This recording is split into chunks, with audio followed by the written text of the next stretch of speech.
Bienvenue dans Couture apparente, le podcast qui s'interroge sur la mode et l'impact qu'elle a sur nos vies. À la fois un art et une industrie, la mode soulève des questions sociales, politiques et écologiques que ce podcast aborde sans complexe. La mode et le féminisme sont-ils compatibles ? Comment créer des bijoux durables ? Quel est le coût d'une fabrication éthique ? Est-ce que la mode discrimine les minorités ? Qui sont celles et ceux qui s'engagent pour une industrie plus responsable en France ? Au fil des épisodes, je vais à la rencontre de marques, activistes et journalistes qui me livrent leurs réflexions sur ces questionnements modernes. Couture apparente tente d'esquisser les contours d'une mode tournée vers le futur, une mode qui incarne une vision inclusive, engagée et responsable. Je suis Claire Roussel et aujourd'hui je reçois Charlotte Dereux, Salma Lamkadam et Valérie Gramont pour notre 27e long format « Comment stopper la fast fashion ?» Bon, en théorie, si vous écoutez déjà Couture apparente, vous savez à quel point la fast fashion détruit des vies humaines et menace les conditions de survie sur Terre. Mais comme vous êtes de plus en plus nombreuses et nombreux à nous rejoindre, rappelons les bases. La fast fashion est un pan de l'industrie de la mode qui s'illustre par son rythme extrêmement rapide, où des vêtements de mauvaise qualité, vendus à très bas prix, sont produits dans des conditions violentes pour les ouvriers et ouvrières textiles et polluent abondamment la planète. Les marques de fast fashion comme Zara, Primark, Topshop ou H&M sont concurrencées depuis quelques années par celles d'ultra fast fashion comme Shein ou Temu qui arrivent à empirer ce fonctionnement déjà terrible en allant encore plus vite. Pour vous donner une idée, d'après Business of Fashion en 2022, là où Zara propose le nombre déjà délirant de 7000 designs de vêtements par an, Boohoo était autour de 18 000 et Shein à plus de 300 000. En 2023, on estimait que Shein proposait environ 7200 nouveaux designs par jour. Je vous laisse imaginer l'impact écologique cauchemardesque de cette incitation à la surconsommation pour vous rappeler quelques scandales provoqués par les marques de fast et ultra fast fashion. En 2020, Boohoo a été accusé d'esclavage moderne après qu'un rapport ait révélé que ses usines en Angleterre payaient les couturiers et couturières à peine 3,50 livres de l'heure. En décembre dernier, le rapport Tailoring Responsibility, commandé par des députés européens, a démontré que Zara, Primark, Decathlon, H&M, Pull&Bear et j'en passe continuent de bénéficier de l'exploitation du peuple ouïghour, persécuté par la politique génocidaire du gouvernement chinois. D'ailleurs, H&M est régulièrement soumis à des enquêtes, voire des procès, à cause de son greenwashing constant. En 2021, Pretty Little Thing faisait partie des marques épinglées dans un documentaire Arte pour ses multiples pratiques scandaleuses. En 2022, Greenpeace a démontré que 15% des produits Shein contiennent des polluants toxiques, qui peuvent donc gravement nuire à notre santé. Je pourrais y passer une demi-journée que nous n'aurions pas fini, mais vous voyez le tableau. La fast et ultra fast fashion ont des conséquences désastreuses pour tous les habitants de cette planète, sauf peut-être pour leurs PDG, qui sont souvent des milliardaires. Se battre contre ce système est donc essentiel. Mais avant de commencer, petit disclaimer, car la critique de la fast fashion peut être rencontrée avec quelques tensions. Premièrement, il est important de rappeler que ce n'est pas la seule mode nocive. Le luxe est également concerné par ces enjeux, et je vous invite d'ailleurs à écouter notre épisode 25 dédié à ce sujet. Ensuite, la critique de la fast fashion est parfois associée, plus ou moins à raison, à un jugement porté sur les personnes pauvres. Que l'on soit clair, ici, ça n'est pas le sujet.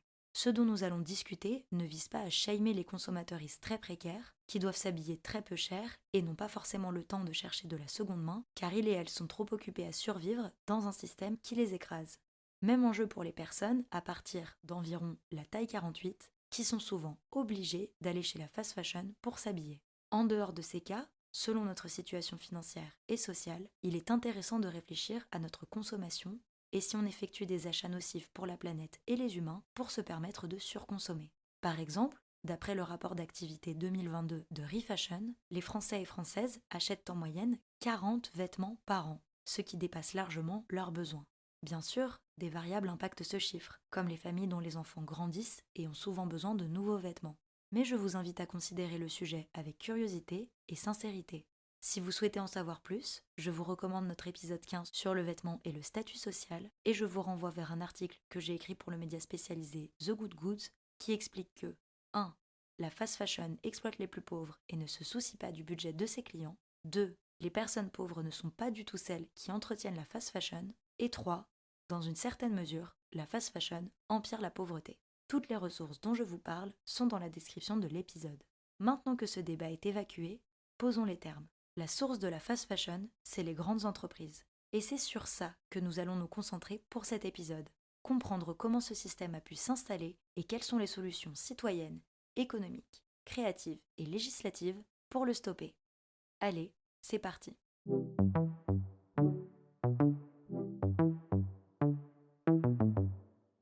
Pour réaliser notre programme ambitieux, j'ai réuni 3 femmes qui sont de véritables pointures dans leur domaine. Vous connaissez sûrement la première si vous vous intéressez à la mode éthique. J'ai le plaisir d'accueillir Charlotte Dereux, fondatrice et directrice artistique de Patine Paris.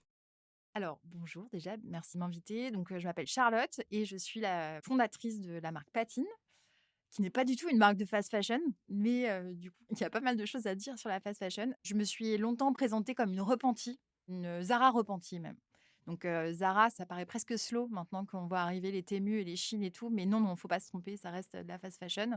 Depuis 7 ans, bientôt 7 ans, j'essaie de créer un nouveau modèle de marque et du coup qui justement est né de cette, antinomie en fait, cette contradiction entre, comment on fait aujourd'hui quand on aime la mode, quand on aime le vêtement, quand son grand rêve, ce qui est mon cas, c'est d'un jour monter une marque de mode et quand entre temps on est devenu, concerné par le futur de la planète, par notre futur aussi. Bah, voilà, je suis devenue super écolo, super engagée.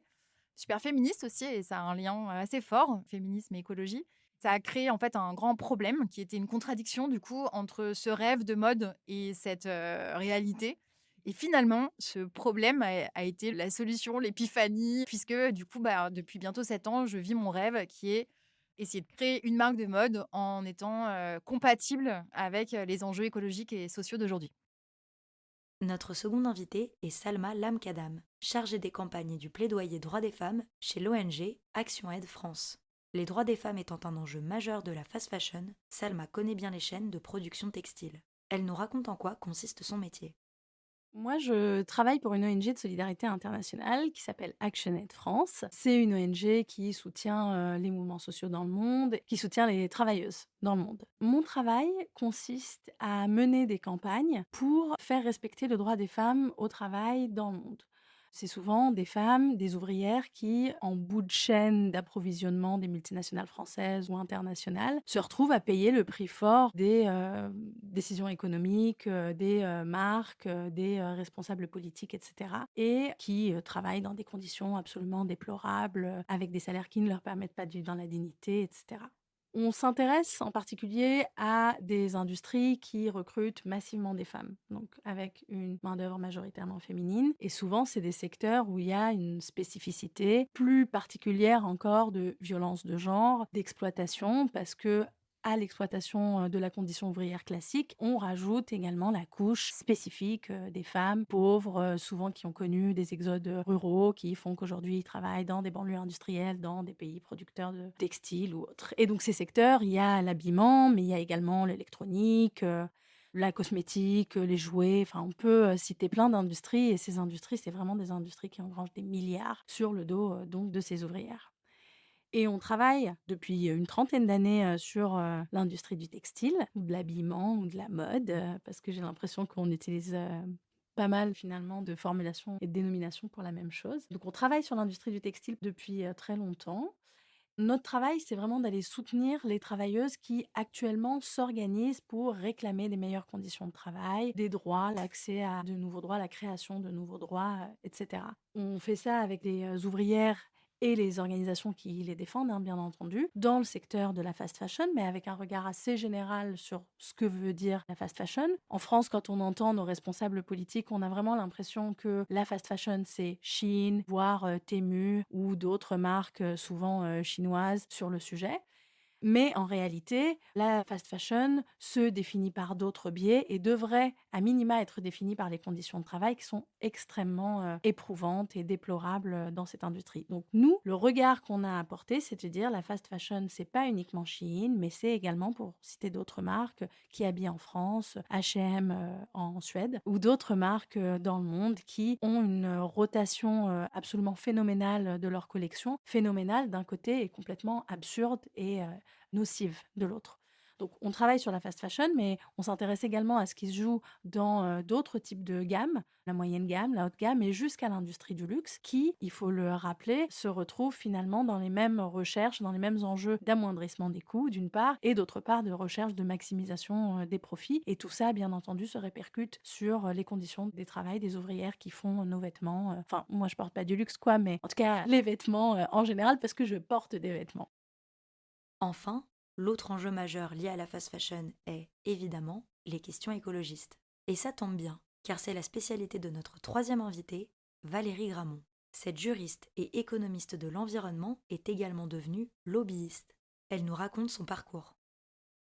Bonjour Claire, je suis ravie de faire ce podcast avec toi. Je m'appelle Valérie Gramont, j'ai cofondé Green Lobby il y a 5 ans. Green Lobby, c'est un lobby alternatif parce que les lois sont faites pour et par les grandes entreprises.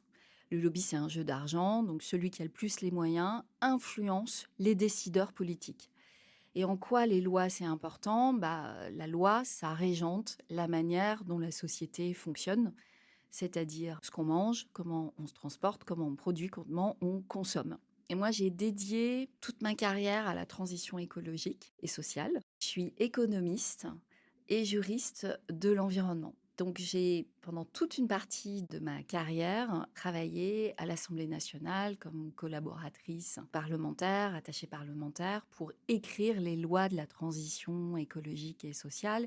Et puis, j'ai été au cabinet de 2 ministres de l'Environnement.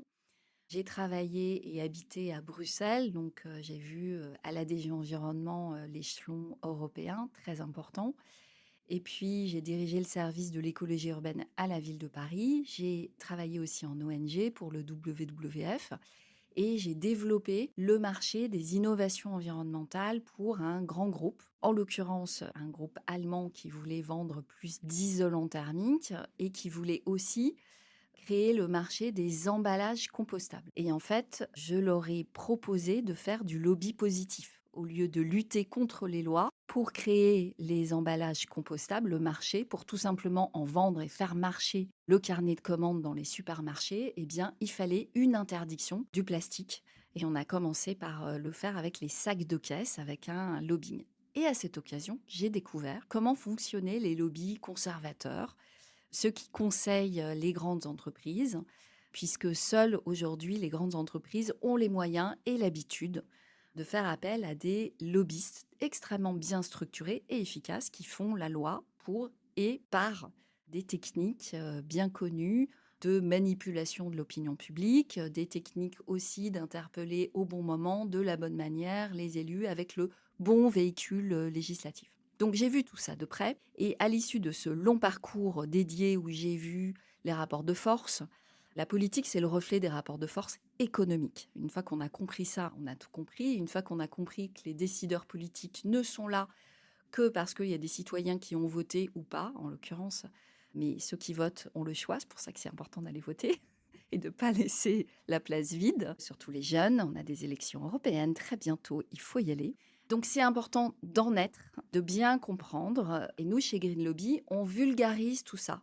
Parce que c'est pas si compliqué et c'est un peu le jeu des lobbies conservateurs que de dire « Ouh là là, c'est très très compliqué ». Oui, c'est compliqué, mais on peut vulgariser, on peut s'approprier et comprendre ce qui se cache, qui fait la loi, pourquoi, comment fonctionnent les décideurs politiques.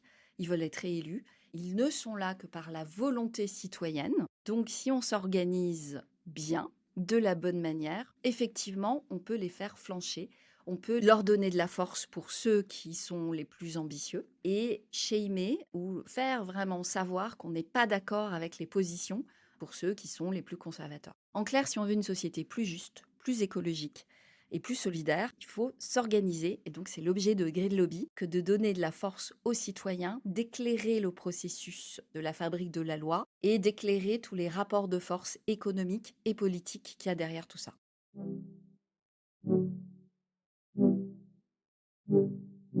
Maintenant que je vous ai présenté nos invités et leurs projets hyper badass, nous allons nous pencher sur l'existence de la fast fashion. Quelles sont les circonstances et les mécanismes qui lui permettent d'exister aujourd'hui, malgré son impact catastrophique reconnu par une grande partie de la population? La première réponse est, évidemment, le système économique. Pour comprendre ça plus en détail, Valérie nous repose le contexte qui a mené au rythme délirant de la mode, ainsi que ses conséquences écologiques et économiques. Ne paniquez pas en entendant un début de cours d'écho, son explication est limpide et essentielle pour comprendre notre situation actuelle. C'est important de revenir aux bases, à la définition de l'économie. L'économie, c'est l'allocation optimale des ressources pour gagner du temps, avoir une meilleure pour le bonheur humain. On va dire que c'est ça. Et c'est une discipline qui est noble. Et pendant des siècles, le capital naturel, les ressources naturelles étaient surabondantes. On avait de l'eau, donc on pouvait exploiter assez tranquillement la forêt, le poisson, l'eau dont on avait besoin pour produire et consommer et pour accéder à plus de confort. La science économique s'est concentrée sur le capital. Et encore une fois, historiquement, c'était assez cohérent. Sauf qu'aujourd'hui, ça ne l'est plus parce que les ressources naturelles sont très limitées et que là, on est dans une question de survie. Donc, quoi de plus important que la survie, puisque ce que nous fournit gratuitement la nature, ce qu'on appelle les services écosystémiques, mais respirer, boire, manger, tout ça est très menacé par notre système économique. Donc là, on a une inversion assez absurde, donc des mesures d'urgence à prendre. Par ailleurs, le plus n'est pas le mieux. L'exemple de la fast fashion est un bon exemple. Là, on produit des quantités absolument astronomiques dont on n'a pas besoin pour notre bonheur. En tout cas, le marketing nous fait croire que si, mais en réalité, non. Et surtout, qui butent contre notre survie, qui mettent en péril notre survie sur cette planète. Donc évidemment, il faut repenser le système économique et c'est complètement possible. Donc aujourd'hui, on a une aberration et c'est un petit peu comme si on disait, écoutez, on peut rien y faire, voilà, les voitures vont à 400 km/h sur l'autoroute, c'est quand même embêtant d'avoir une ceinture de sécurité, donc on ne fait rien. Si, on fait. On a une ceinture de sécurité, on a des limitations de vitesse, et ça, c'est OK socialement. Ce qu'il faut comprendre, pour être sûr qu'on peut agir et qu'on doit agir, c'est qu'on avait en France une industrie textile qui était assez prospère, avec un vrai savoir-faire, plutôt dans le nord de la France, et on a délocalisé tout ça à cause ou en fonction de la sacro-sainte loi du marché. Donc on a dit aux entreprises françaises, écoutez, maintenant, voilà, c'est la mondialisation, on va tout délocaliser, puis comme ça, on va produire moins cher, et comme ça, les gens vont pouvoir acheter. En fait, c'est un énorme mensonge. Donc en fait, notre système économique et ce qui gouverne encore les décideurs politiques, c'est l'idée que le marché est toujours plus efficace que la réglementation. On a délocalisé une industrie qui fonctionnait, qui a ramené des emplois. Donc, dans les villages, il y avait des usines, il y avait des commerces. Tout ça a ramené de l'argent à des communes, évidemment des emplois. Donc, tout ça, on l'a délocalisé, ce qui est une catastrophe économique. En se disant, ça va ramener du pouvoir d'achat pour les Français qui vont pouvoir acheter moins cher leurs habits. Sauf qu'aujourd'hui, on produit infiniment plus. On a 7000 référencements par jour avec Chine. On achète 10 kilos de vêtements. Les 3/4 ne sont même pas usés, mais sont déjà jetés. Il y a juste un tiers des vêtements qui sont usés. En fait, on surfe sur un marketing ultra agressif, sur des achats totalement compulsifs, qui évidemment ne rendent pas heureux, qui détruit nos conditions de survie et qui détruit notre emploi. Donc aujourd'hui, on a quand même des politiques qui, longtemps, ont dit « mais vous allez voir, c'est très efficace, l'ennemi de l'économie, des emplois, de la rationalité économique, c'est la réglementation ». On en revient. On en revient et on se dit qu'effectivement, il faut fixer les limites. C'est tout à fait rationnel. On a un train de vie écologique qui n'est pas soutenable. On a un train de vie économique qui n'est pas soutenable non plus. Et on va remettre le cadre qui va libérer la prévisibilité, l'innovation, etc. Et aujourd'hui, l'innovation, dans le secteur du textile, c'est de produire beaucoup moins, de faire renaître et de développer les filières du chanvre, les filières du lin. Il y a un potentiel en France. On a aussi un potentiel avec toutes ces usines et ce savoir-faire qu'on peut réinventer. C'est en cours d'ailleurs, c'est déjà le cas. Il y a déjà des filières, il y a déjà des industriels. Il y a une industrielle qui s'appelle Karine Renouille qui reprend des usines, les modernise et vend aujourd'hui à des grandes enseignes. Et ça cartonne. Mais comme on est encore dans une primo-vis, il faut retrouver le cercle vertueux. Donc ça, c'est pour la production, le neuf. Bien sûr, on peut diminuer ça. Et on peut réutiliser, on peut allonger. Aujourd'hui, on est dans une mode Kleenex, il faut stopper ça. Donc, on peut allonger la durée de vie des vêtements qui sont sur le marché. Une fois qu'ils sont très usés, on peut des filières du recyclage. Donc il y a tout un potentiel, mais on a besoin de cadrer par des lois, interdire et inciter. L'un des points soulevés par Valérie sur lesquels j'aimerais rebondir est le marketing intensif pratiqué par la fast et ultra fast fashion. Car il faut le dire, cette industrie est très, très maligne. Elle s'est capitalisée sur les injonctions et normes sociales pour nous faire surconsommer, comme va très bien l'expliquer Charlotte. Alors, la fast fashion, en fait, ce que c'est et pourquoi ça existe, c'est de la fashion fast. Donc, la mode existe depuis longtemps et la mode rapide et la fast fashion ou la super fast fashion, c'est juste en fait une accélération, une exacerbation en fait de tous les mécaniques et les mécanismes qui font fonctionner la mode. Et même pas que la mode, mais la société capitaliste, en fait, avec ce qu'elle a d'imparfait, mais aussi de pas si mal, hein. Mais c'est vrai que voilà, c'est l'exacerbation du consumérisme. Et du coup, c'est sur quoi elle s'appuie, pourquoi elle existe, pourquoi elle marche. C'est parce que, en fait, elle utilise tous les ressorts psychologiques qui font que, oui, elle attise nos envies de consommation. Et du coup, ces appuis-là, c'est quoi? Alors, elle joue sur pas mal de mécaniques. Il y a le fait de s'appuyer sur la nouveauté, mais du coup de le pousser à fond. Nous, en tant qu'humains, on est attirés par ce qui est nouveau, ce qui brille depuis petit. Et en vrai, on va pas se fouetter pour ça. C'est plutôt chouette, quelque chose de nouveau. Sauf qu'en fait, du nouveau tous les jours, du nouveau toutes les secondes, toutes les heures, publié sur un site, par exemple, c'est pas possible. Elle joue sur les quantités, du coup, trop. Et ça, pareil, pas besoin non plus d'être un scientifique ou d'avoir un prix très compliqué pour se rendre compte que s'il y a trop, c'est pas bon, hein. Tout le système se grippe, se bloque. C'est aussi une exagération des rythmes. Le temps de fabriquer, le temps de produire, le temps de concevoir, le temps de créer, de dessiner, le temps de raconter sa collection, son récit, son propos, le temps de fabriquer dans des bonnes conditions. Enfin, tout ça, toute cette gestion du temps, elle est compressée à fond. Donc, quand il y a le fast, ça veut dire justement un rythme de temps qui part en live, quoi. Et donc, du coup, des cycles très, très, très courts partout. Ensuite, du coup, elle joue, il y a d'autres mécaniques parce que pour avoir fait beaucoup de marketing et de com, on peut s'appuyer dessus. Enfin, par exemple, la rareté. La fast fashion va jouer justement sur une rareté qui est artificielle du fait justement des cycles très courts et de la nouveauté pour dire que quelque chose est rare parce qu'en fait, il vient d'arriver et il sera bientôt plus là. Du coup, forcément, ça crée chez nous une envie de l'attraper avant qu'il ne soit plus. Il y a la mécanique de la promotion, donc avoir envie de faire une bonne affaire, donc jouer sur les prix et faire croire aussi à la personne qu'elle a fait une bonne affaire. Alors ça, du coup, c'est un énorme sujet puisque c'est lié au sujet de la valeur des choses. Et la valeur n'est pas forcément le prix affiché, encore moins le prix barré. Mais voilà, toute cette mécanique de promotion, c'est un énorme, énorme levier de la fast fashion. Et puis après, il y en a d'autres qui sont plus liés justement à la manipulation plutôt de nos sentiments et nos envies à nous d'épanouissement en tant qu'être humain dans une société. Je pense du coup à la reconnaissance sociale, le fait d'appuyer sur la tendance du moment, le trend. Alors en plus, avec les réseaux sociaux, c'est encore plus fort.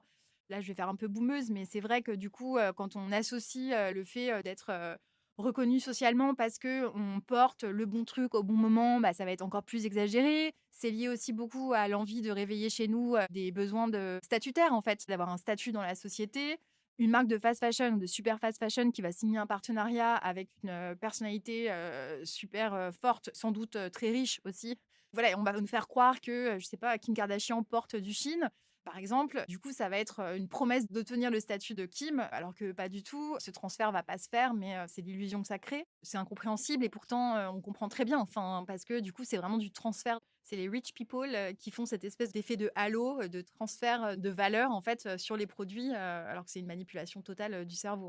Et puis, il y a un sujet du coup de besoin d'appartenance aussi en fait. Enfin, la fast fashion est capable de faire croire à justement le fait qu'on va appartenir à une tribu en portant tel micro-trend au bon moment, au bon endroit, d'avoir été choisi. Voilà, donc ça c'est terrible. Toutes ces mécaniques, en revanche, elle les a pas inventées pour moi, la fast fashion. C'est l'avantage d'être un peu plus âgée et de lire. Et en fait, c'est juste, elle les exagère en fait. D'ailleurs, je pense que sinon, ça porterait un autre nom. Là, ça porte juste fast fashion ou ultra fast fashion. On parle toujours de la mode. Pour moi, c'est dynamique qui crée cette façon de distribuer, de vendre ou de fabriquer. Ça vient plutôt du streetwear, que j'adore par ailleurs, hein, et c'est plutôt des mécaniques qui existent parfois au départ pour des bonnes raisons. Justement, la rareté, en fait, c'est quelque chose de chouette, quelque chose qui est rare et qui a de la valeur. La nouveauté, c'est souvent associé à la curiosité et donc du coup de découvrir des choses nouvelles, de s'enrichir dans la vie d'un point de vue aussi intellectuel, culturel et tout, c'est plutôt bien. Quand on pense au système justement de mettre en ligne sous forme de drop très court, le streetwear, ça vient aussi au départ de les marques streetwear pouvaient pas fabriquer des grosses collections, donc c'est une façon aussi d'exister. Il y a des mécaniques qui viennent de là. C'est des mécaniques aussi qui ont été largement récupérées par le luxe. Toi, tu en as déjà parlé aussi dans ton podcast qui est consacré au luxe. Mais justement, le luxe a aussi récupéré ces nouveaux rythmes, s'appuie aussi sur les mêmes mécaniques. En revanche, ce qu'a fait la fast fashion, c'est de les amplifier, en fait. Amplifier cette rareté artificielle, amplifier les cycles de plus en plus courts, la nouveauté permanente, l'impression de promotion, l'association à acheter et obtenir un statut dans la société. Enfin, voilà. Et du coup, pour moi, c'est pas la fast fashion en soi qui a un problème, c'est justement les dérives de la fast fashion et c'est comme ça que tu appelles ton sujet aussi, c'est l'exagération. Et le problème, c'est que en fait, quand on dit, faire les choses avec mesure ou plus lentement, c'est pas sexy, c'est pas drôle. Ça veut dire être, équilibré, ça évoque parfois moyen ou médiocre, alors qu'en fait, pas du tout parce que ça demande énormément d'efforts, en fait, de se limiter, de faire attention, voilà, mais ça semble toujours, moins excitant, en fait. C'est pas une montagne russe de Six Flags qui monte à voilà et ça, en fait, du coup, je trouve que c'est ça le problème. C'est qu'en fait, on doit proposer, pas forcément de renoncer à tout ça complètement, mais de faire moins. Moins dans tout, remettre de la mesure dans tout. Et après, l'autre point qui m'inquiète plus, moi, c'est l'aspect, faussement démocratique. Ça, je déteste et alors ça m'a frappé terriblement avec le slogan de Temu, là, qui est, quand même, un enfer sur terre, où quand même leur baseline, c'est «Shop like a billionaire» et en fait, ça, je trouve que ça dit tout. En fait, ça dit un truc très, très triste de notre société qui est au départ, en fait, il y a comme une injustice, en fait, de ceux qui ont, ceux qui n'ont pas, des privilégiés et de ceux qui sont plus exploités, et cetera.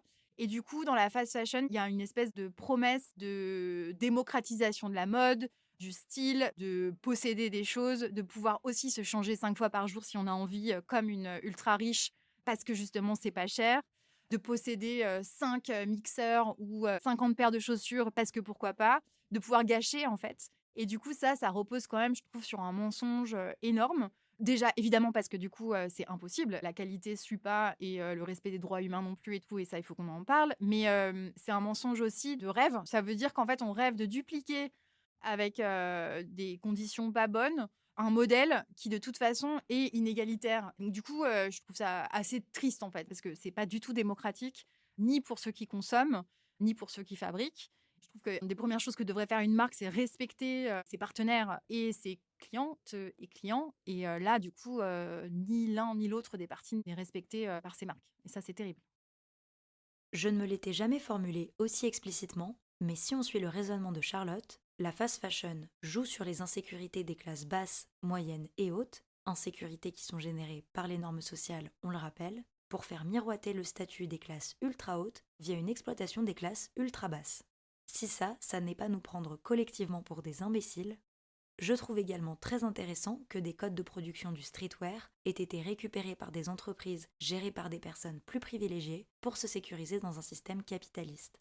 En parlant de récupération, Salma a beaucoup de choses à dire sur le féminisme et son instrumentalisation par la fast fashion.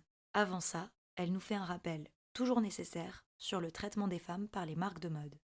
Sur les conditions de travail, moi j'aime bien rappeler l'hécatombe qu'a été l'effondrement du Rana Plaza il y a 10 ans et ce qu'on se disait tout à l'heure, à quel point en 10 ans, donc ça a créé un marqueur dans notre tête, ce qui a permis en fait d'étudier le avant-après et de voir ce qui s'est passé en 10 ans. Et même s'il y a eu un éveil de conscience qui est tout à fait évident et marqué, on ne peut pas ne pas noter et ne pas signaler à quel point il y a eu un recul fort lié à l'avènement justement de cette ultra fast fashion qui existait déjà, mais qui a vraiment pris des stéroïdes en 10 ans. Aujourd'hui, pour vous donner un peu une idée de à quoi ressemblent les conditions de travail dans ce type d'usine-là, on peut d'abord citer les salaires, des salaires qui ne permettent absolument pas de vivre dans la dignité, de s'occuper de ses enfants, d'aller chez le médecin, etc. On peut noter également les cadences infernales. On a vraiment des travailleuses qui travaillent 16 heures par jour, 18 heures par jour. Ça n'est pas normal en fait, tout bêtement. C'est bête à dire comme ça, mais c'est des conditions de travail qui ne permettent pas de vivre. Un point, c'est tout. En plus, c'est intéressant de signaler aussi les questions de violence de genre. Nous, on a travaillé avec des collègues au Bangladesh qui ont fait une étude auprès notamment de survivantes du Rana Plaza. Et cette enquête, elle nous apprend que 80% des travailleuses du textile sont victimes ou témoins de violences de genre. Ces violences de genre, qui sont des violences sexistes et sexuelles classiques qu'on peut retrouver dans les usines, mais qui sont aussi des violences physiques. Par exemple, les femmes ont parlé de coups de poing. Elles parlaient par exemple de coups de poing qui interviennent vraiment à des moments de rush, ou des moments de gros travail, de grosse pression. Et c'est là où, en fait, elles vont être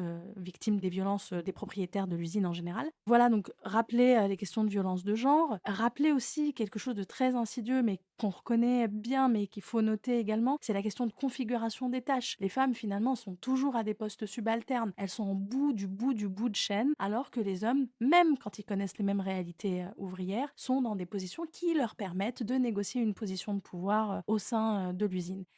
Moi, je pourrais en parler très longuement, finalement, des conditions de travail et de ce qu'elles impliquent aussi, des conséquences qu'elles ont à la fois des femmes qui n'arrivent pas à se nourrir, vraiment des problèmes de malnutrition qui existent dans le monde et qui concernent des travailleuses, des ouvrières du textile, mais également des conséquences sur ce que ça fait sur la conception de soi, l'estime de soi, etc. Et c'est toujours intéressant comme paradoxe parce que moi, qui adore la mode, pour moi, c'est justement un espace où on peut avoir, où il y a une réflexion sur l'estime de soi, de la créativité, de la liberté, etc.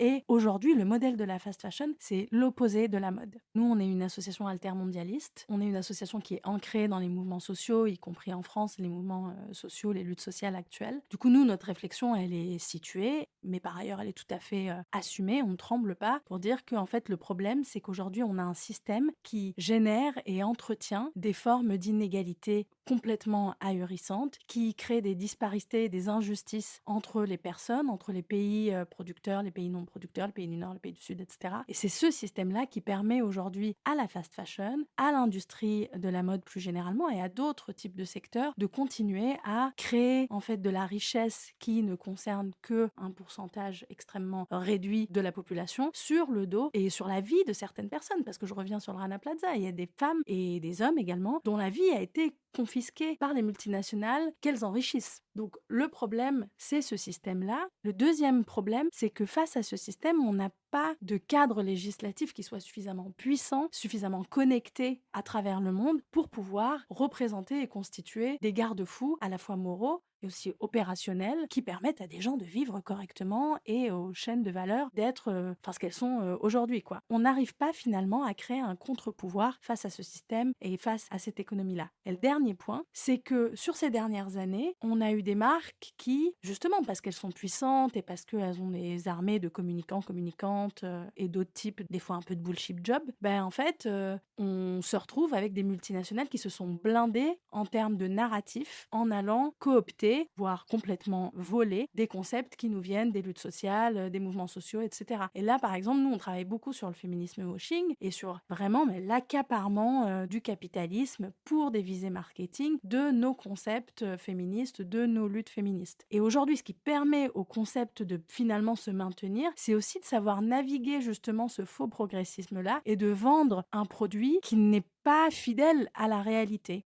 Nous, on a vraiment vu, on a eu des photos de travailleuses, d'ouvrières dans les usines. Ce sont des photos prises sous couverture, notamment par des enquêtrices qui font des enquêtes en partenariat avec nous. On a vu des ouvrières courbées en deux sur des t-shirts marqués « Je suis féministe »,« Girl Power »,« Future is female »,« Beyoncé est féministe ». Il y a plein d'exemples. Et en fait, c'est très problématique parce qu'il y a des gens qui vont acheter un t-shirt Girl Power avec toutes les bonnes intentions du monde. Et c'est chouette d'être féministe et c'est chouette de pouvoir le porter et de l'assumer face au monde et face à une société qui peut être très réactionnaire et très conservatrice. C'est super cool. Le problème, c'est que en fait, ça invisibilise finalement la réalité et les réalités des personnes qui travaillent à faire ces vêtements-là, d'une part. Et d'autre part, ça dilue le message féministe radical qu'on a et que vous avez vous en portant ce t-shirt-là, en le prêtant aux multinationales qui finalement vont s'en servir aujourd'hui pour vendre des biens qui des fois sont inutiles, parce que là on parle des t-shirts je suis féministe, mais on nous vend n'importe quoi fait dans des pires conditions à la fois pour les personnes et la planète. Mais oui, alors moi je vous invite, si vous souhaitez vous acheter un t-shirt avec une indication féministe, à vous poser deux questions. La première, c'est de vous demander combien les personnes en bout de chaîne ont perçu pour ce t-shirt. La deuxième question, c'est de vous demander quelles sont les actions concrètes et réelles qui sont portées par les multinationales et les entreprises. À ça, on verra que souvent, les actions concrètes sont portées par des beaucoup plus petites entreprises, des entreprises des quartiers, des travailleuses, des couturières de votre ville, etc., qui vont s'engager d'une manière ou d'une autre à financer cette action ou ce message ou quoi, et finalement, très très rarement par des grandes multinationales. Je peux également donner un exemple qui est celui de Nike, qui est à fond sur un narratif ou un argumentaire très toutes les femmes peuvent faire tout ce qu'elles veulent, elles peuvent faire tous les sports qu'elles veulent, les femmes qui portent le hijab, elles peuvent porter le hijab et aller faire leurs courses ou leur jogging ou quoi. Bon, de l'extérieur, un message plutôt empowerment, plutôt bien, on pourrait apprécier. Sauf que en parallèle, on a appris qu'en 2020, avec le Covid et la fermeture des usines au Cambodge, Nike a fermé du jour au lendemain, le 1er juillet, une usine en licenciant 1284 ouvrières qui bossaient tous les jours, certaines depuis 20 ans, 30 ans, à coudre des vêtements pour Nike. Donc là encore, c'est ce paradoxe qu'il faut aller chercher. Quel est le message de la marque et quelles sont les réalités derrière? Souvent, les marques vont se protéger en termes de féminisme washing sur ce qui se joue en France. Elles vont te parler de plafond de verre, elles vont te parler de promotion en France. C'est intéressant, mais ça ne peut pas être la seule lentille d'analyse qu'on a. Il faut élargir le spectre et réfléchir en tant que féministe que notre solidarité pour les femmes, elle n'a pas de frontières. Et donc, de fait, voir ce qui se passe dans les autres pays du monde. On remercie Salma pour ce reminder basique mais essentiel. Le féminisme concerne toutes les femmes. Lorsqu'une entité ou, à tout hasard, une personnalité politique ne vous parle que des femmes françaises, tout en ignorant le fait que des femmes sortant d'une norme privilégiée se fassent exploiter, c'est souvent que cette personne se contrefout de la lutte et cherche à pousser un agenda politique ou économique. Pour creuser la question du féminisme washing, je vous renvoie à notre premier épisode, La mode et le féminisme sont-ils compatibles ?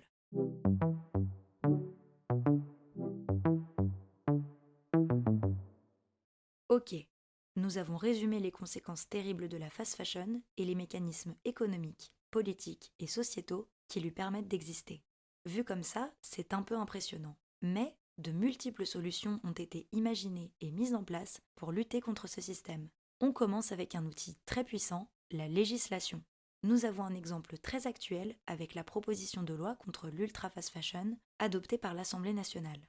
Son résultat est encore incertain, car au moment où j'enregistre cet épisode, soit le 17 avril, elle n'a pas encore été validée par le Sénat. Je vous ajouterai peut-être un petit débrief si on en sait plus en mai. Sa validation et sa rédaction restent donc à analyser. Mais c'est de toute façon un exemple très parlant de comment une loi peut arriver à maturité. Spoiler, ça n'est pas grâce à la bonne volonté des politiques ou des entreprises, et comment les lobbyistes engagés peuvent s'en saisir. Valérie nous résume les potentiels impacts de cette loi et les intrigues politiques et sociétales qui lui donnent naissance. C'est très intéressant, la question de la fast fashion et de la mode responsable, parce que c'est un cas d'école de tout ça. On a vu que le système économique était pervers, il faut qu'il revienne à ses sources. Et on a le pouvoir, nous, citoyens, de faire monter, alors bien orchestrer, nous c'est notre travail à temps plein chez Green Lobby, que d'orchestrer les alliances, que de faire des axes entre des ONG avec des filières industrielles qui commencent à se poser des questions, puisque effectivement, on a des concurrents chinois qui viennent laminer, complètement écraser toutes les marques françaises, et à terme, c'est ce qui va se passer. Il y a 10 ans, on a eu l'effondrement de Rana Plaza. Et je pense que c'est le premier switch. La presse s'en est emparée et le monde a découvert qu'effectivement, au bout de nos t-shirts, il y avait de l'exploitation majoritairement de femmes, même des enfants. Ensuite, des politiques, Raphaël Glucksmann et d'autres, se sont intéressés à la situation des Ouïghours. Et là encore, on a pris conscience qu'effectivement, au bout de ces t-shirts et de cette fast fashion, il y avait de l'exploitation. On s'est rendu compte, au moment de la fermeture de Camaïeu, mais d'autres, les Naf-Naf, les Koukaï, c'est très difficile pour un Décathlon, c'est très difficile pour un Kiabi qui, encore une fois, est pris au piège de ces référencements, de cette mode. Même un groupe comme LVMH, aujourd'hui, est sous la pression de faire constamment de nouvelles collections, etc. L'économie française de la mode est prise dans ce cercle là où le consommateur veut de l'éthique et le consommateur veut de la garantie, de la transparence sur toute sa chaîne de valeur. C'est pour ça qu'on a eu un succès de cette pétition lancée par Victor Sato, lancée aussi par la Fédération de l'industrie textile qui, à un moment, voit le désalignement. Et surtout, ce qui s'est passé, c'est qu'économiquement, on a la Chine qui est en train de nous dépasser, de laminer et de tirer vers le bas tout un secteur. C'est pour ça que les politiques, sous la pression de l'opinion publique, parce que les politiques n'agissent jamais, l'atout de la justice climatique, c'est l'opinion publique. Donc si nous, on ne se mobilise pas, rien ne se passe. Et les politiques ne vont pas avoir la force tout simplement de résister au lobbying d'en face. à ce lobby, à cette religion du sacro-saint ultralibéralisme qui nous envoie dans le mur économiquement, socialement, environnementalement. Il faut leur donner de la force. Et ce qui donne de la force, il faut remettre les politiques à leur juste place. Bien, c'est non seulement notre vote, il faut y aller, mais aussi le fait qu'on les surveille. On les surveille au bon moment, de la bonne manière. Donc on a un ordre du jour à l'Assemblée nationale qui a été permis parce qu'il y a eu cette pétition, parce qu'il y a eu une vulgarisation, une montée en puissance. Et puis là, on a un contexte politique. À l'Assemblée, bon, vous savez que le Parlement n'est pas à l'initiative des lois, mais dispose de niches parlementaires. Donc, c'est des moments où on peut mettre à l'ordre du jour, où les groupes politiques, en fonction de leur poids, le nombre de députés, de sénateurs, sont maîtres de l'ordre du jour. Le groupe Horizon, donc le groupe Horizon, c'est le groupe d'Édouard Philippe. C'est aussi le groupe de Christophe Béchu, qui est notre ministre de l'écologie. Alors, Édouard Philippe, il prépare ses élections. Les élections présidentielles, c'est dans 2 ans, mais ça se prépare maintenant. Et Édouard Philippe, avec toute sa bande d'alliés, contre Bruno Le Maire, c'est le camp des Républicains, on va en parler, et contre le camp, la majorité gouvernementale, eh bien, ils veulent exister. Et donc, ils existent à travers une niche parlementaire et à travers cette proposition de loi portée par Anne-Cécile Violent, donc du groupe Horizon, pour essayer en tout cas de taper sur Chine. Donc là, l'objectif de cette PPL, c'est de taper sur Chine. Et on a un contexte politique favorable pour ça. C'est-à-dire que même aujourd'hui, les États-Unis adoptent des réglementations qui, effectivement, sont dans le camp du protectionnisme, le Fashion Act, etc. Donc, on est quand même dans des réglementations qui existent, qui se profilent, et même les États-Unis, les plus libéraux, notre modèle ultralibéral, commencent à se dire, attendez, là, pour notre économie, pour la souveraineté industrielle, les choses ne vont pas du tout dans le bon sens. Donc, ce qui est important de comprendre, c'est que là, il y a un consensus sociétal, économique et donc politique pour limiter cet acteur chinois.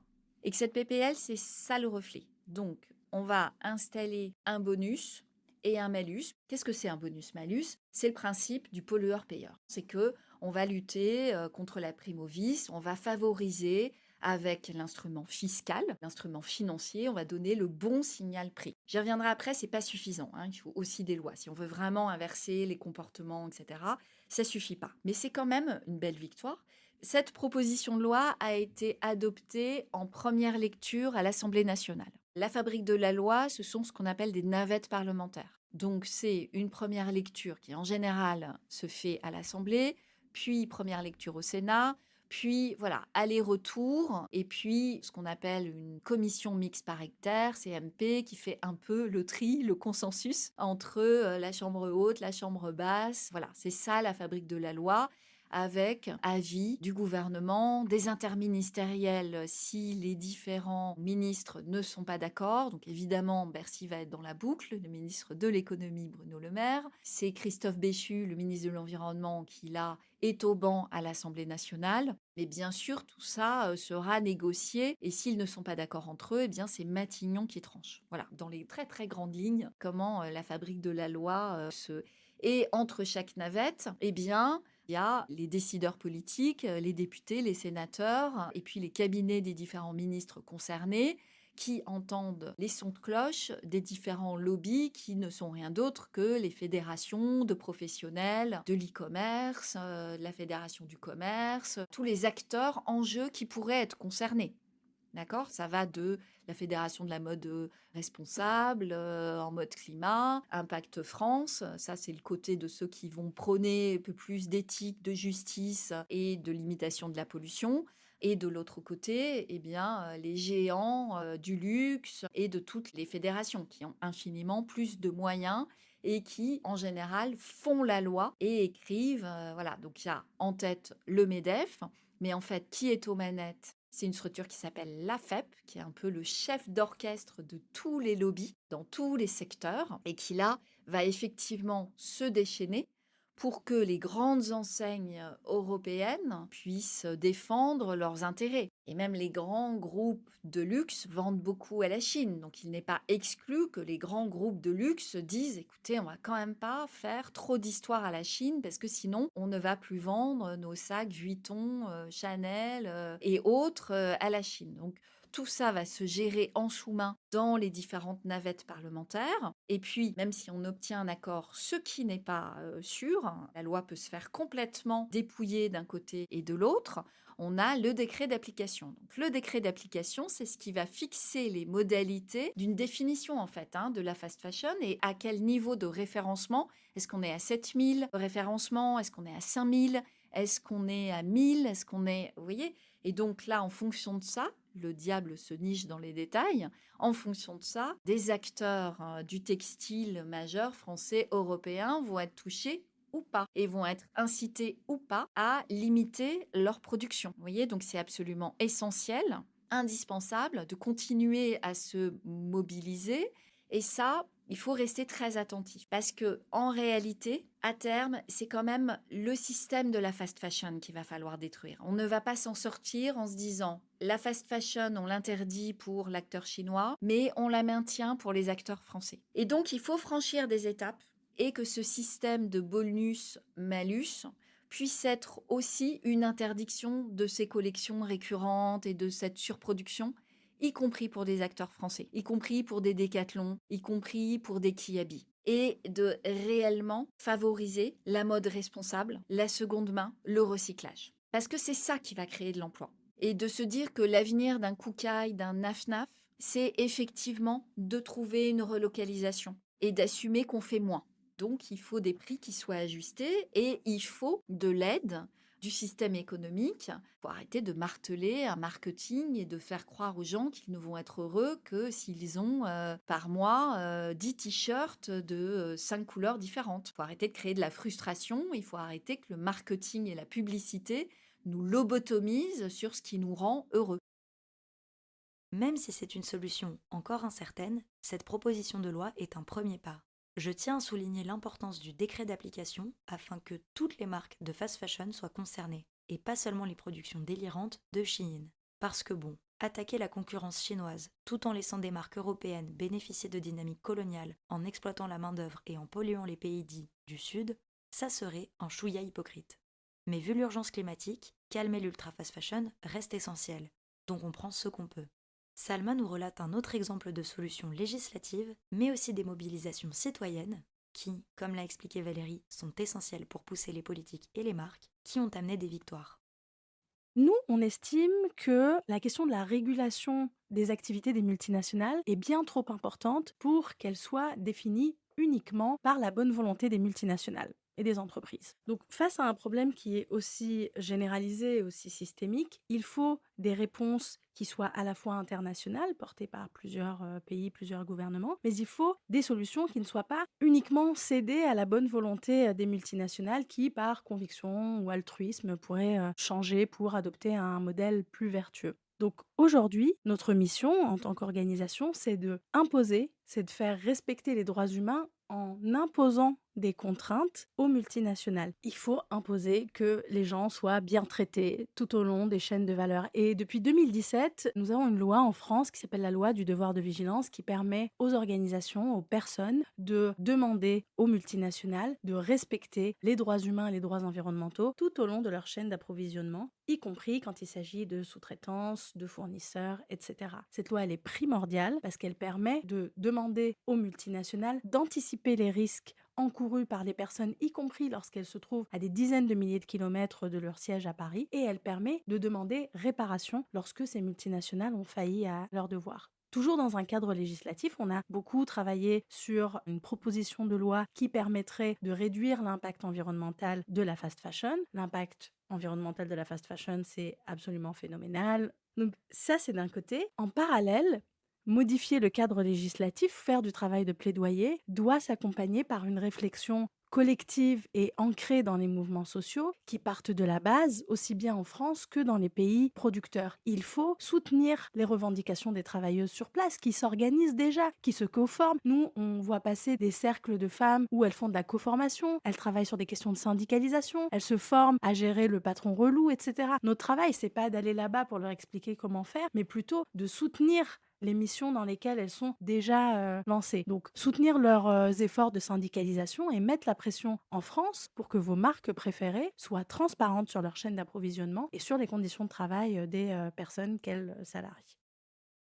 Je voudrais vraiment souligner ce point soulevé par Salma. Quand on coordonne des actions contre la fast fashion, outre la volonté de créer des emplois français qui est tout à fait compréhensible, si on veut améliorer la vie des travailleuses à l'international, il est essentiel d'écouter les avis des personnes sur place, qui sont les plus à même de développer des solutions adaptées à leur situation.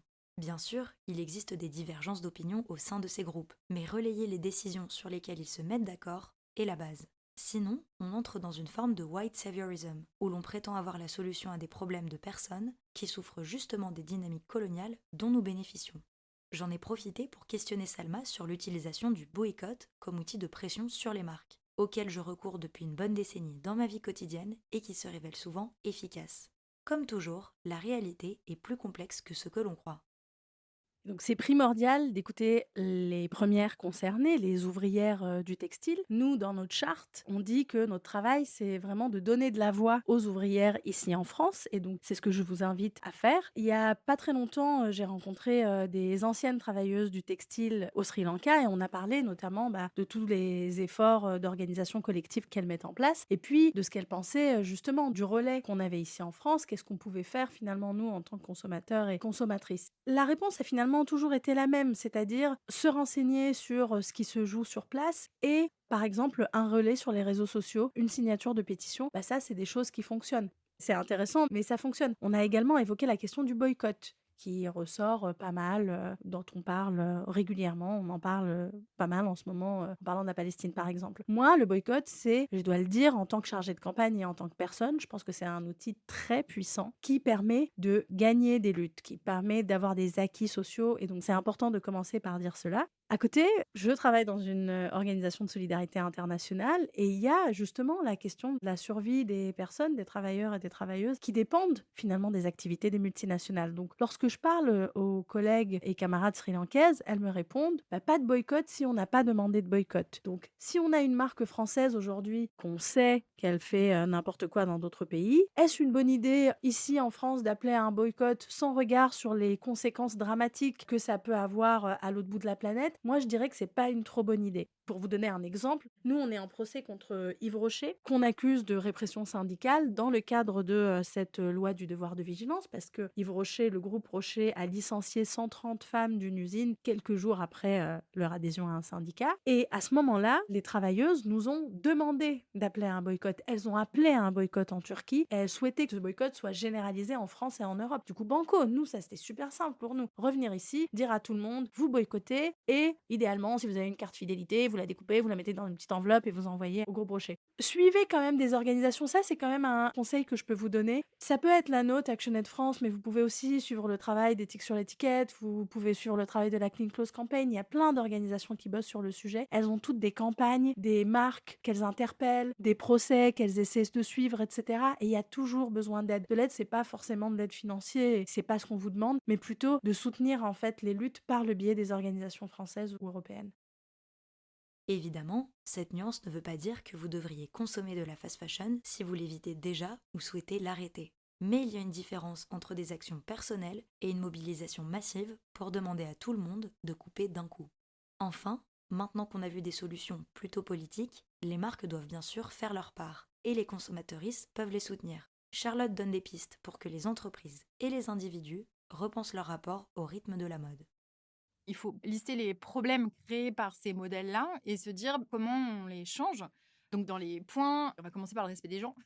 Ça me semble intéressant quand même entre personnes. Donc, du coup, poser les bases d'une marque qui va être responsable ou engagée, on peut l'appeler comme on veut, ça va être du coup de se fixer un certain nombre de règles qui sont des go et des no-go en termes de qualité de fabrication, au sens est-ce que je respecte la santé de la personne qui a cultivé ce coton? Est-ce que je fabrique dans une usine, une unité de confection qui va respecter le droit du travail, des horaires et payer suffisamment par rapport au salaire moyen, minimum du pays. Donc, il y a tous ces sujets-là qui rentrent en jeu. Ensuite, il y a l'aspect justement valeur des choses, puisque justement une mode qui se vide pour moi de son... Les objets se vident de leur substance en fait. Et c'est un peu des coquilles vides. J'ai souvent l'image du burger McDo. Et pourtant, j'en ai mangé vraiment beaucoup plus jeune. Mais c'est pas McDo en particulier. Mais ce côté fast fashion, c'est comme de la fast food. Il y a un moment où on va remplir un nuggets d'eau pour faire croire qu'il y a plus de poids de viande. Les qualités nutritives de ce burger ou de ce nugget vont être extrêmement faibles par rapport au volume d'encombrement qu'il va prendre dans l'estomac. Et ben c'est pareil avec un placard et avec des vêtements. Et du coup, voilà, le remettre de la valeur aux choses, c'est quelque chose qu'il faut regarder. On a parlé de temps et de rythme. Comment on fait pour accepter en fait le temps qui est le temps utile pour faire bien les choses. Et ça ne veut pas dire être lent pour être lent. Et peut-être que le nom slow fashion, il aide pas toujours à la mode responsable. Et d'ailleurs, je trouve qu'on parle un peu moins ces derniers temps de slow fashion. Peut-être parce que justement, le small is beautiful. Moi, je le dis vraiment affreux, mais small is beautiful. Et le slow, c'est pas un but en soi, en fait. En revanche, il faut savoir quel est le rythme utile, le temps nécessaire à pouvoir sortir un vêtement de bonne qualité et le temps aussi. On parle de fabrication, mais c'est lié aussi au temps du désir. Et quand on disait respecter ses clientes et ses clients, ça veut dire aussi pour moi leur laisser aussi le temps de décider ce dont ils ont envie, besoin ou pas. Donc ça peut pas être dans une pression de ça disparaît dans 5 secondes et moins 90% c'est maintenant. C'est aussi justement en essayant de travailler être désirable, c'est pas mal en soi. Enfin, moi, je trouve ça formidable, en fait, mais ça doit être fait de manière transparente et en respectant la personne en face, justement. Et du coup, ben voilà, qu'une marque travaille pour être séduisante, sexy, raconter son histoire, donner envie. Si à la fin, c'est pour servir le fait que le vêtement va être véritablement aimé, porté, désiré, reporté, réparé, aimé longtemps, on va y être attaché, on va le mettre pour des moments importants de sa vie et tout. Enfin, c'est formidable en fait. Le problème, c'est quand il n'y a plus du tout de cette substance-là, en fait, cette valeur aux choses et aux vêtements. Donc chez Patine, on essaie de faire l'inverse de ces coquilles vides, quitte à être hyper bavard. Et parfois, voilà, il faut trouver les bons moments et les bons contenus. On a toujours écrit énormément sous nos posts Instagram. On fait des newsletters aussi très riches en nombre de mots. Je parle beaucoup. J'ai un groupe WhatsApp avec 300 clientes à qui je peux aussi poser plein de questions et raconter des choses. Le fait d'avoir mis la boutique aussi sous nos bureaux, c'est pour tous les jours justement pouvoir échanger, savoir de quoi nos clientes ont vraiment besoin, pouvoir leur montrer les prototypes en cours. Il y a tous les questionnaires qui vont être sur les futurs vêtements. Le fait aussi de ritualiser un petit peu le rythme, c'est-à-dire quand on fait un teasing et qu'on dit voilà, ça va arriver, on va raconter quelle est notre démarche, pourquoi on a lancé ça. Il y a aussi le fait d'allouer beaucoup d'énergie à re-raconter le dressing existant et pas que se centrer sur la nouveauté. Tout le travail aussi de Patine, c'est de rendre sexy le fait que ça va être la 15e édition du jean Brenda. Parce qu'il faut savoir aussi que, à la fois, je trouve que c'est un effet positif pour celles qui vont découvrir et qui vont se dire waouh, mais du coup, 15 productions, peut-être il est chouette ce jean, donc je vais regarder. Et puis, toutes celles qui l'ont déjà vont se dire en fait, il est encore super cool puisque la marque continue à l'éditer et en parle encore. Donc, on renforce cet attachement aux vêtements et le pari de vouloir faire reporter les habits et pas uniquement les acheter, c'est hyper important. Même si c'est plus difficile, évidemment, que d'appuyer sans arrêt sur le cerveau de achète, regarde, c'est nouveau. Puis il faut savoir aussi que pour nous, chaque production, c'est un enjeu, hein, que ça soit quelque chose de nouveau ou quelque chose qu'on a déjà fait. Il y a encore beaucoup d'artisanat, beaucoup de travail manuel dans la mode, beaucoup de choses qui sont liées au savoir-faire et aussi aux impondérables qui vont être la qualité d'un fil, le fonctionnement d'une machine, avec en plus, on en rajoute une couche avec l'innovation écologique et sociale qui font que du coup, quand on invente des nouveaux modes aussi de savoir-faire, il y a une part d'incertitude et de choses à inventer, donc à régler. Et voilà, donc c'est vraiment une aventure à chaque fois. Alors tout ça a un prix effectivement. Pour moi, autant le prix de la fast fashion est complètement faux évidemment. Enfin si d'ailleurs, il est aussi bas que la qualité qu'on vous vend et il reflète très bien le fait que personne n'a été rémunéré correctement aussi sur la chaîne de valeur. Donc en plus, c'est un prix super abusif pour tout le monde. Et il respecte même pas celui qui achète puisqu'il dit regarde, je te fais acheter plein de fois de la merde en fait, donc c'est pas super. L'enjeu justement, c'est l'enjeu du prix juste. C'est quoi un prix juste en fait? Chacun doit avoir sa réponse. Je prétends pas du tout avoir trouvé la réponse magique pour tous.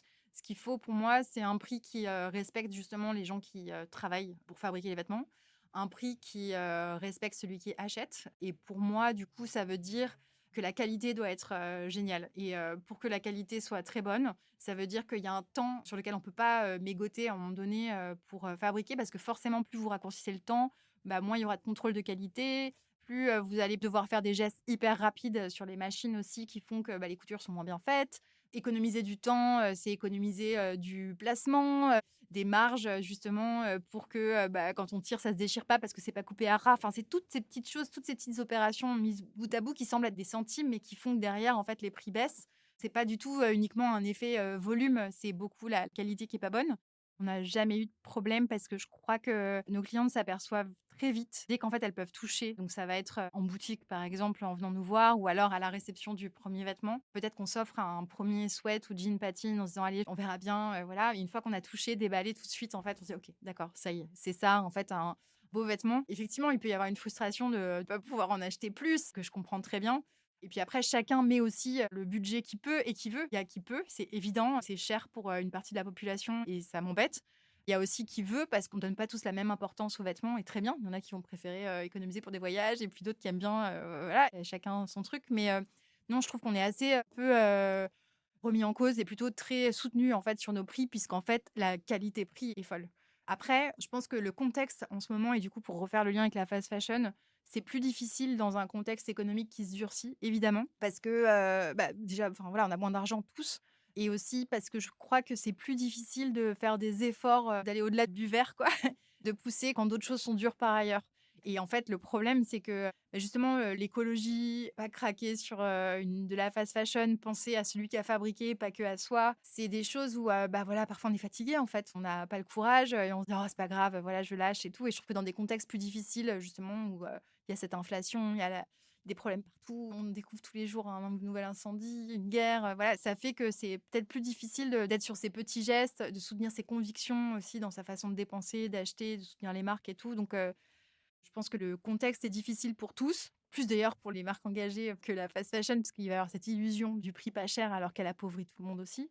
Elle appauvrit celui qui achète et celui qui fabrique. Donc, c'est vraiment la cata et elle enrichit uniquement le propriétaire de la marque et 5 actionnaires, donc c'est un peu les boules. Mais du coup, non, je trouve que notre modèle, il est compris. On récapitule les solutions que nous pouvons mettre en place pour stopper la fast fashion.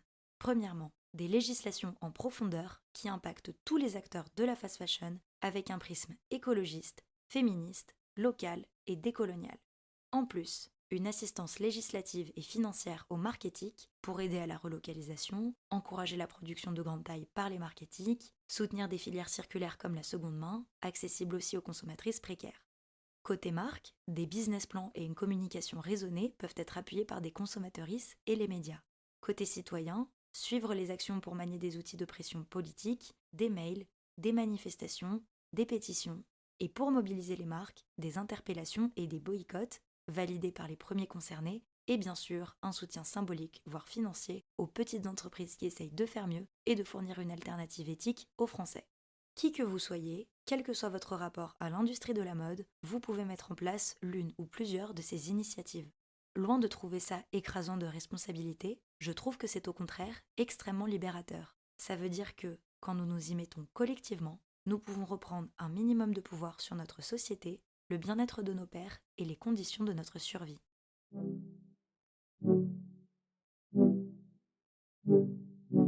Pour conclure cet épisode très dense, j'ai demandé à mes invités ce qu'elles pensaient de l'avenir de notre lutte contre la fast fashion.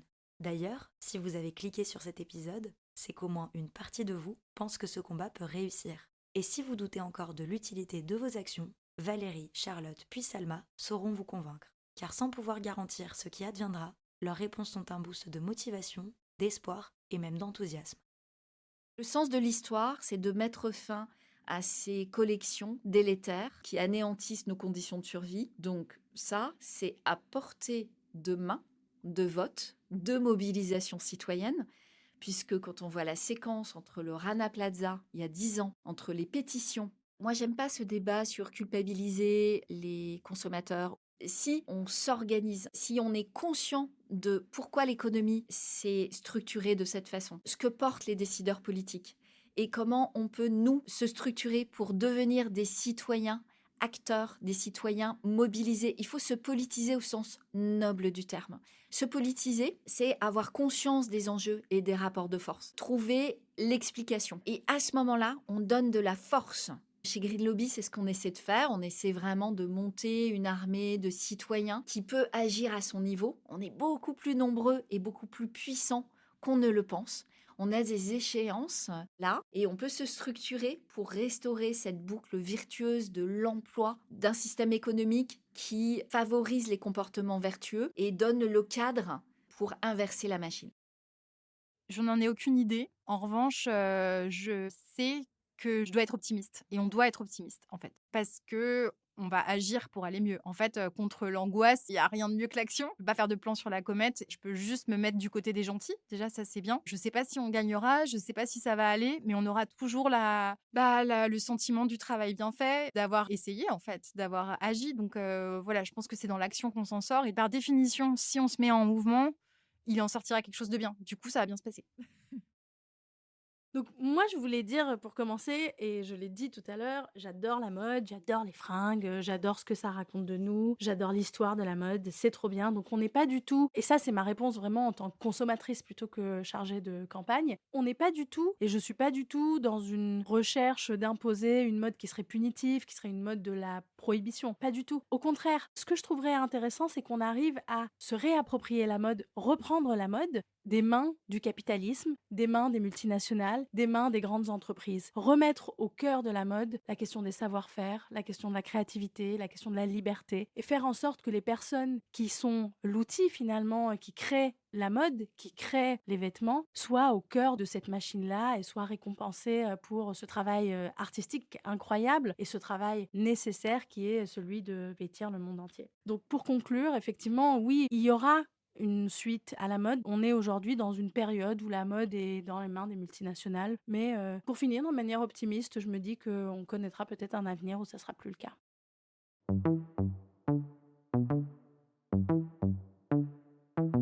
Merci infiniment à Charlotte, Salma et Valérie d'avoir partagé leurs engagements et leurs expertises avec nous. Pour encourager une mode qui fait du bien aux humains et à la planète, je vous conseille vivement de suivre leurs projets. Vous pouvez soutenir la marque de Charlotte sur Instagram à patine.paris et sur patine.fr, voire lui faire coucou à la boutique Patine au 8 rue Martel à Paris. Suivez Salma sur LinkedIn à Salma Lamkadam et foncez sur actionaide.fr pour suivre toutes les actus de l'association à relayer et vous mobiliser à votre échelle. Enfin, suivez greenlobby.citoyen sur Instagram pour être au courant de toutes les actions du travail de Valérie. Merci également à Telio Garfive pour la production du générique et à Isabelle Field pour le nettoyage des enregistrements. Vous avez aimé l'épisode ? C'est le 27e long format de Couture Apparente et je suis ravie de le partager avec vous. Pour m'aider à faire connaître le podcast, n'hésitez pas à lui mettre une très bonne note sur les applications d'écoute, à en parler à vos proches et à le partager sur les réseaux sociaux. En parlant de ça, vous pouvez suivre coutureapparente.podcast sur Instagram et vous inscrire à notre newsletter pour recevoir directement les nouveaux épisodes. Je vous remercie pour votre soutien et je vous donne rendez-vous le 11 juin pour le prochain épisode de Couture Apparente.